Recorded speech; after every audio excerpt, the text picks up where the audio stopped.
yazlık bir tur yağsın eyde altaşlar. Uy kuldak giyeni kızlar günleşikte uyanır. Uy kuldak bir günlük mü? Uy kuldak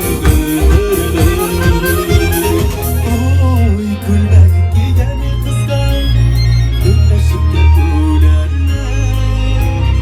Uy kuldak bir günlük mü? Uy kuldak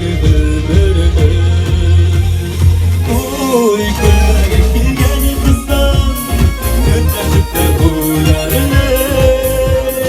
Uy kulak bir günlük mü? Uy kulak